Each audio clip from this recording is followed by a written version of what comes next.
Mayor Adams expands his targeted crime reduction program. New Jersey braces for Medicaid cuts. The Association of Volleyball Professionals take over Wollman Rink in Central Park. And the Museum of Natural History welcomes SNAP recipients. From WNYC, this is NYC Now. I'm Janae Pierre. Mayor Eric Adams is expanding a program that seeks to reduce violent crime and disorder on specific New York City blocks. The initiative is called Every Block Counts and involves numerous city agencies, from the NYPD to the Parks Department. It's expanding to 5 blocks, each in Corona, Queens, Inwood in northern Manhattan, and the North Shore of Staten Island.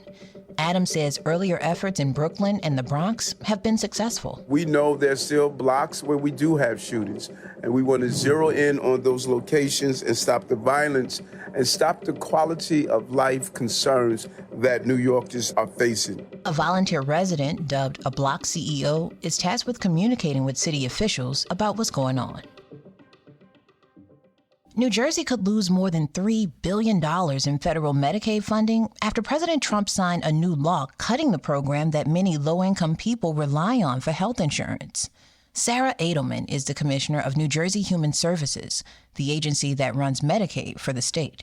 She says the state can't make up the entirety of the cuts. There's no scenario where the state can take a $4 billion cut in federal funding and find state funds to make up for all of that. The consequences here are dire. Families across the Garden State are now bracing for the cuts. But WNYC's Mike Hayes says, beyond the dollars, this law also changes how people qualify for Medicaid. For example, starting in 2027, able-bodied adults will have to work 80 hours a month to qualify, which is going to pose some challenges for people like gig workers or people in non-traditional 9-to-5 jobs, and it's expected to lead to more people getting kicked off the rolls. There are exceptions in place for, like, caregivers, but not for all of them. Not for all of them. The new law only gives work exceptions to caregivers of children under the age of 14. Teresa Liu lives in Basking Ridge, New Jersey, and she's the mother of autistic twin boys with high support needs. Teresa says she only works part-time because caring for her sons is a full-time job.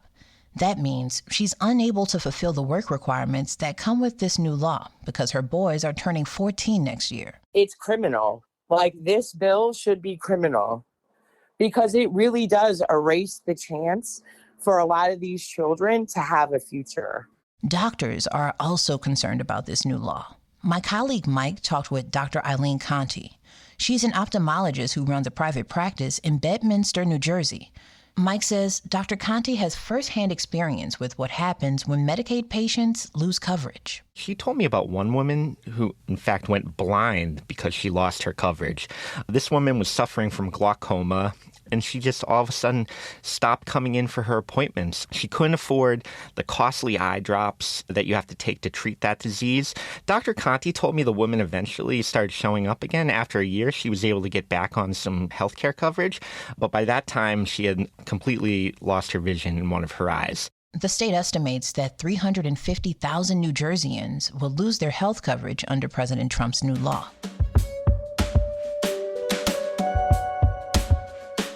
In New York City, 300 tons of sand has been poured over Central Park's Wollman Rink for a weekend of beach volleyball.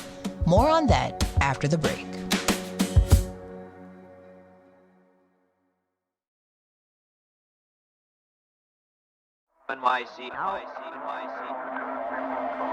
This weekend, pro beach volleyball is taking over Central Park. The AVP, that's the Association of Volleyball Professionals, is transforming Wollman Rink into a sand court and showcasing some of the world's best players.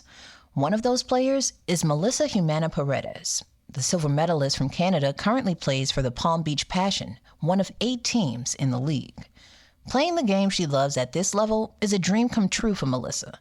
She grew up around the sport and has been playing competitively since the age of 12. My dad was an Olympic beach volleyball coach at the 1996 Atlanta Olympics. And so growing up, I kind of was in gyms and I was on beaches with his team. So I was exposed to it at a pretty young age and I fell in love pretty quickly. And when I was about 15, 16 years old, I started representing my country internationally. And, I haven't stopped ever since.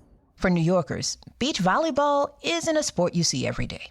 Historically, it's been known as a sort of grassroots game associated with beaches in places like Southern California or Brazil.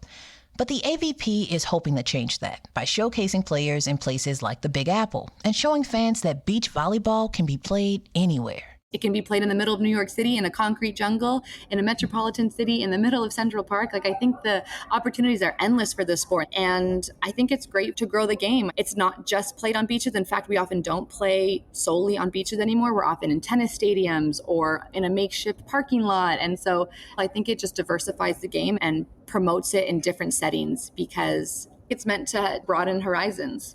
The AVP League's New York stop is happening this weekend at Wollman Rink in Central Park.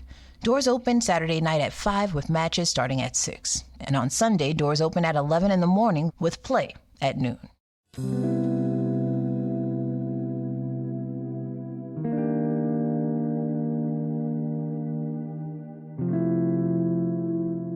All right, before we hop into the weekend, a heads up on some perks for New Yorkers who receive food benefits. You can now visit the Museum of Natural History for free. The museum is already Pay What You Wish for state residents. The new Discoverer membership for SNAP recipients comes with other benefits, like free entry to ticketed exhibits, access to member entrance, and parking discounts. And you can bring guests for free. To enroll, just show up to the museum with your New York State EBT card. The membership lasts for 1 year. Now, whether you decide to head out to the museum or check out the AVP's beach volleyball games this weekend, expect some cooler temperatures compared to the past few days of sweltering conditions. According to the National Weather Service, humidity levels will rise this weekend, but they won't be quite as muggy as earlier this week. Sunday's real field temperatures could reach the lower to mid-90s. There are also chances of showers over the weekend and a marginal risk of flooding in some areas. Either way, make the most of your weekend. Thanks for listening to NYC Now from WNYC. Until next time, I'm Janae Pierre.